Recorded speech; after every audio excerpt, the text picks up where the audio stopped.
Allez, on vous retrouve, nos chers invités, pour la suite de ce débat. On va retourner à Banjul, la vérité des urnes ou la reprise du vote. C'est ce que demandent les partisans d'Ousseynou Darbo, arrivé deuxième lors de la présidentielle de samedi dans ce petit pays avec 27% des suffrages. Scrutin remporté par le président actuel, Adama Barrow, avec 53% des voix. Alors, on revient vers vous, Firmin. Heureusement, Ousseynou Darbo appelle ses partisans au calme face à ce qui se passe actuellement à Banjul et dans toute la Gambie.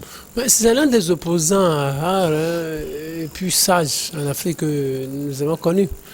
Je le trouve sage parce qu'il sait qu'il n'aurait pas trop de gain de cause et étant protecteur, défenseur des droits de l'homme, il se dit, même s'il mène une bataille aussi violente, cela lui sera difficile de remporter. Les gens vont mourir gratuitement. Je pense qu'il s'en est aperçu, il se dit, point n'a besoin de mener quelque bataille que ce soit. Donc il faut que les gens gardent le calme.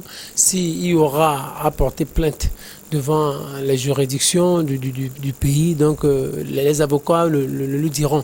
Je pense qu'il a fait preuve d'une certaine sagesse et de maturité. La Gambie est en train de devenir bizarre, quoi. Vous imaginez, depuis 2017, à dire en un clin d'œil, en 2 temps, 3 mouvements, le président Yahya Jammeh a perdu l'élection. Adama Barrow est devenu chef de l'État, alors qu'il n'était pas un homme très connu. Avant, il est devenu chef de l'État. Au lieu que l'opposant jugé historique conteste avec véhémence les résultats et pour réclamer à quoi il a créé sa victoire, il ne le fait pas. Il se met dans une posture de sagesse et de protecteur de ses compatriotes. Je pense que c'est à admirer. C'est à admirer et à encourager.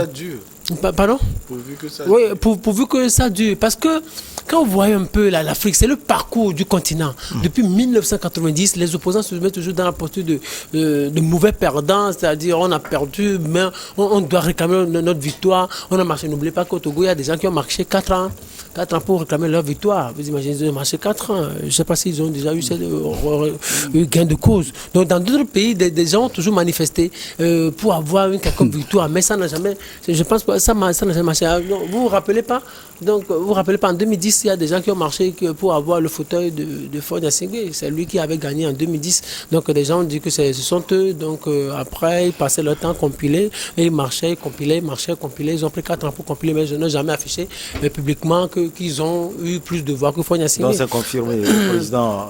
Faure Gnassingbé a été confirmé encore en 2015 et en 2020. Il a été encore confirmé. Donc vous imaginez. Donc, les gens ne marchent plus, mais ils contestent. Ils ne marchent plus, mais ils contestent. Même à la dernière présidentielle, même ils n'ont pas pu contester devant la Cour constitutionnelle. Donc, après ce petit crochet, on retourne chez nous, à Banjul.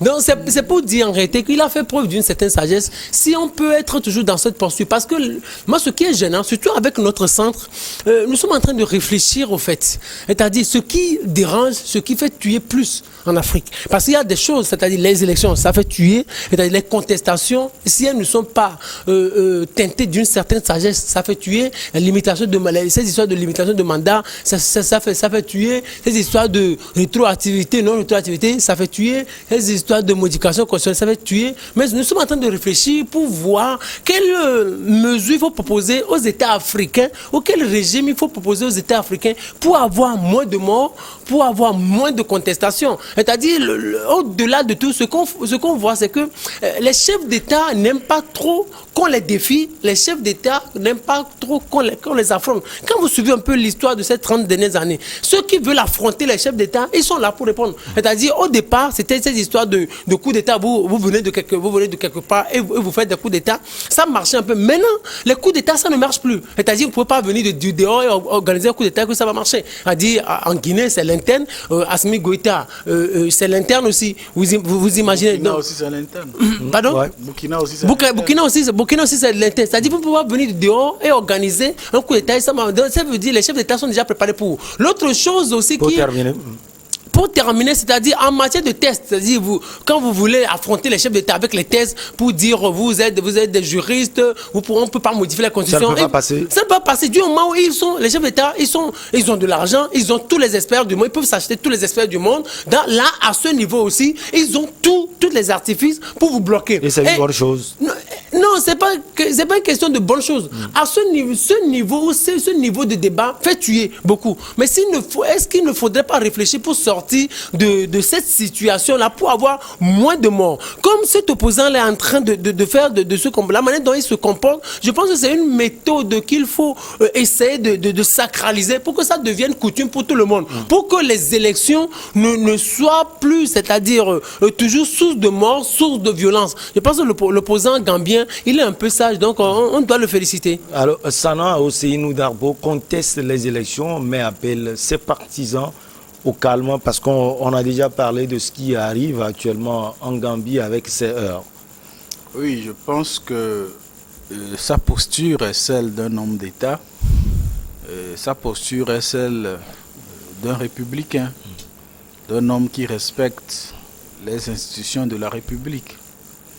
Je pense que si vous allez à une compétition et que vous estimez avoir été lésé dans vos droits et que vous êtes sûr de disposer d'éléments de preuve irréfragables, c'est-à-dire pas discutables, il n'y a pas de quoi verser dans les agitations, appeler les gens à inonder la rue, appeler à faire ci, à faire ça. On est serein quand on a les éléments pour démontrer qu'on a raison. Je pense qu'il est dans cette logique, ou soit c'est deux choses. Soit il sait que ne pas contester, parce qu'il y a aussi cette caricature chez nous, c'est-à-dire vous êtes opposant, vous ne contestez pas les résultats, les gens vont dire vous avez fait une alliance, vous avez pactisé sans l'avoir dit. Donc systématiquement les opposants, ils contestent les résultats, mais peut-être il sait qu'il n'a pas d'éléments solides. Il dit écoutez, restez calme, n'exagérez pas. Je pense que si cette attitude, il devrait l'adopter longtemps. C'est pour le bien des Gambiens d'ailleurs. Après avoir été annoncé vainqueur, Adama Barrow a dit personne n'a perdu. C'est la Gambie qui gagne, c'est le peuple gambien qui a gagné. C'est aussi parce qu'il a gagné. Vous dites? C'est aussi parce qu'il a gagné. Bon, je pense qu'il incarne, au-delà du fait qu'il ait gagné, il incarne les institutions de l'État gambien.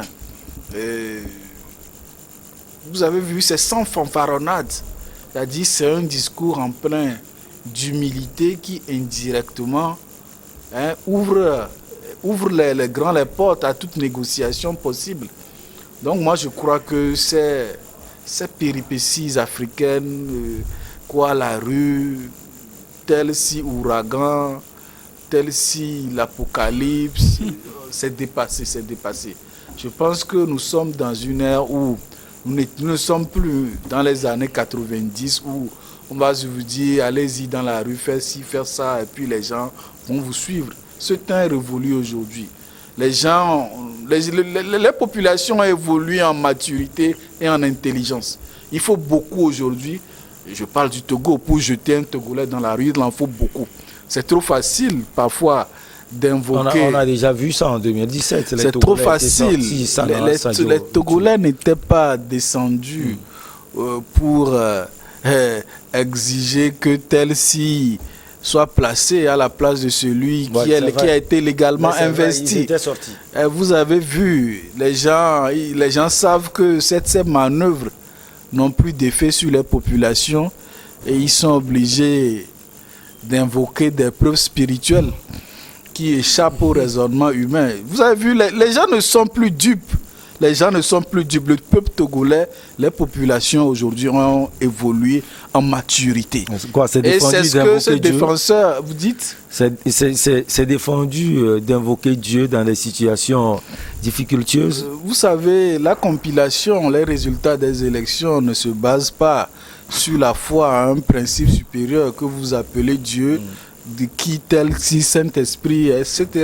Donc, laissons ce sujet se dépasser. Oui, alors, bonjour. Donc, moi, je pense que la posture de ce monsieur, voilà, c'est encouragé. C'est-à-dire, il n'y a rien à gagner quand vous savez que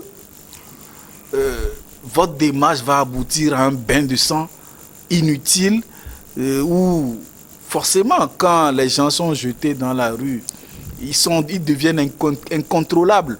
Ils commettent des violences, voire de fait, et tout de suite, ils sont pris sous le coup de la loi. D'autres dossiers, ils vont les nommer des prisonniers politiques.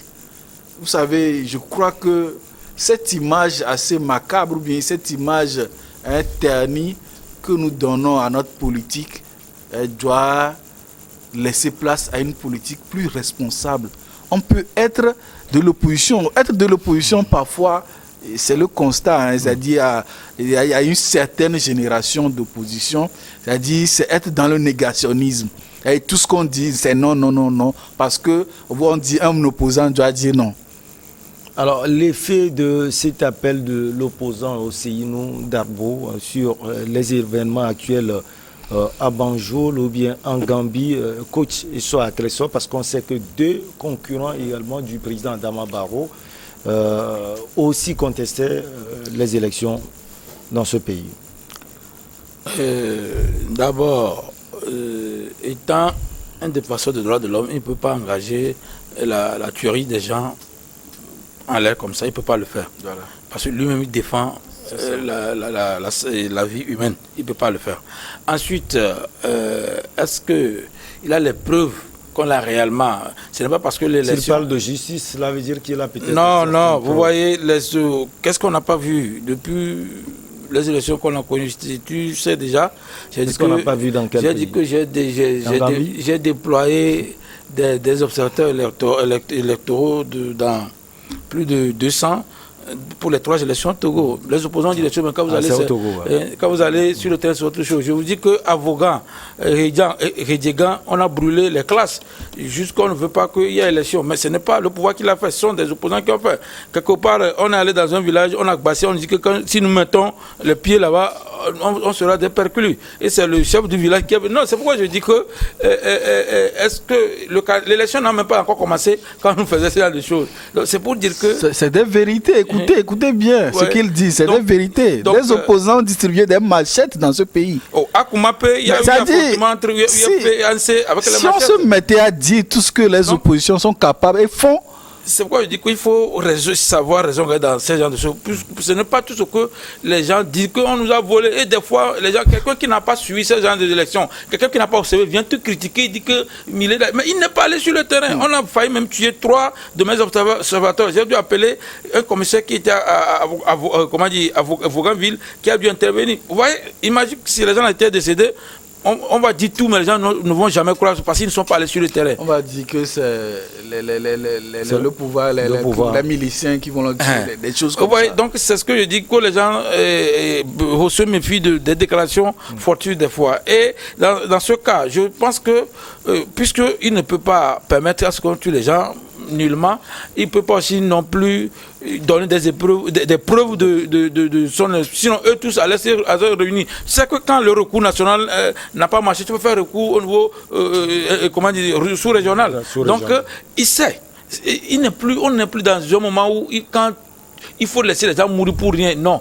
Je vais faire truchement. Il y a... Donc on meurt. Non, il y a... S'il appelle ses partisans à marcher, ils vont mourir. Ils vont mourir. Vous savez, les policiers vont... Il y a quelque chose que les gens... Voilà, c'est ce qui est la démocratie... Comment les policiers vont... Vous voyez, le policier ou le militaire, on lui a donné un ordre. Si même nous réclamons une chose sans contraire, on dit que les policiers et les militaires n'ont qu'à être républicains ou républicaines.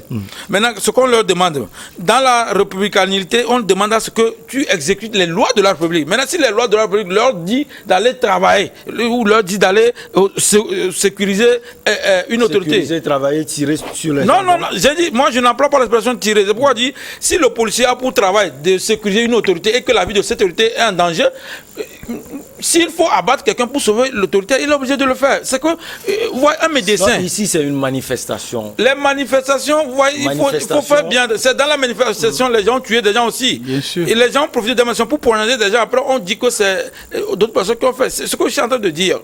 Je suis sûr que si l'opposant a les preuves, il va les montrer, et que c'est dans cette impossibilité que les choses se font. Je disais que l'opposition doit changer de la donne dans les choses. Le feu Agbebo disait que l'opposition devait plutôt permettre d'avoir de petits nouveaux riches et non de créer de la misère. Ça dit que normalement, je sais qu'il y a ce principe dans chaque gouvernement. Après l'élection, on devait faire gouvernement d'union pour donner certains postes ministériels aux opposants aussi. Et que dans les nominations, les opposants aussi doivent aussi prendre des plans. Mais quand il y a cette discordance chaque fois, et ce détirement, on voit qu'il y aura que le gouvernement ou la mouvance au pouvoir qui aura uniquement ces éléments. Alors que ça nuit aux gens. Même si les gens n'aiment pas Jésus-Christ au Lupio, n'oublions pas que un certain Oyin qu'on connaît aujourd'hui et qui est un peu riche, avec tous les autres, c'est l'accord.